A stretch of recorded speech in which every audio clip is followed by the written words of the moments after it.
বন্ধুরা, আসসালামু আলাইকুম। আমরা সবাই কেমন আছি? দোয়া করতেছি সবাই ভালো আছো। এটাই কামনা থাকবে, সবাই ভালো থাকো। আজকে যে কথাটা নিয়ে আসছি আমি তোমাদের মাঝে, জানি এখন রাত, কিন্তু আমার অন্ধকারটা দেখে খুবই ভয় লাগে। এরকম অন্ধকারের মাঝে আমি তো ডুবে যাব, আমাকে একা কবরে রেখে দেওয়া হবে। কবরের অন্ধকার ঘরে আমি কিভাবে থাকবো? ওই ভয়টা আমার কাছে খুবই কষ্ট লাগে। তোমাদের কি সেই ভয়টা লাগে? যখন আমি আমার মায়ের কথা মনে পড়ে, যখন শুনি আমার আল্লাহ মায়ের থেকে 70 গুণ মায়া বেশি রাখে, তাহলে বন্ধুরা, মাকে এত কষ্ট দেওয়ার পরেও মাকে মা বলে ডাক দিলে মা জবাব দিয়ে পারে না।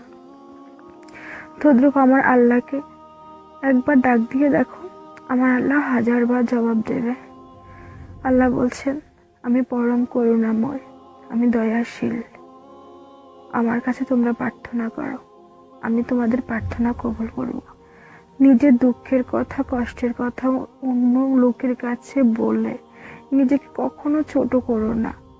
নিজের কষ্টের কথা, নিজের অভাবের কথা, নিজের দুঃখের কথাগুলো নামাজের বিছানা বসিয়ে যায়, নামাজের উপরে বসে বসে আল্লাহর কাছে বল।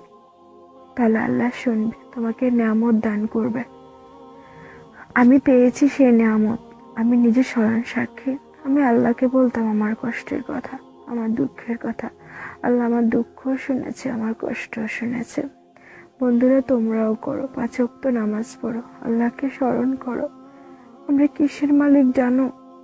3.5 হাত জায়গার মালিক, আর নিজের শৈল অনুপাতে 5 কাপড় সাদা কাপড়ের মালিক। আর গোসল, আমাদেরকে বড়ই পাতার গরম জল দিয়ে গোসল করানো হবে। এটাই হচ্ছে আমাদের জীবন, আমাকে বিদায় দিতে হবে।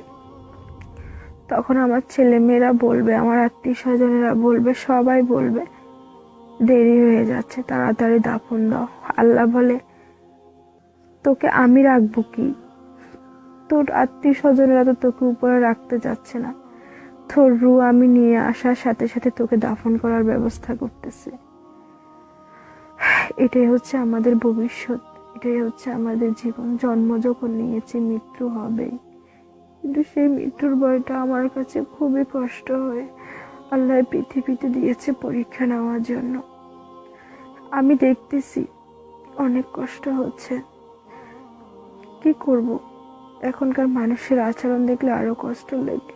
একটা বাড়ি করতে গেলে চাঁদা লাগে, মানুষের একটু টাকা হলে চাঁদা লাগে, একজনের মেয়ে বিয়ে দিতে গেলে চাঁদা লাগে। এটাই হচ্ছে জীবন। আল্লাহ সবাইকে হেদায়েত করুক। আসসালামু আলাইকুম রাহমাতুল্লাহি ওয়া বারাকাতুহু।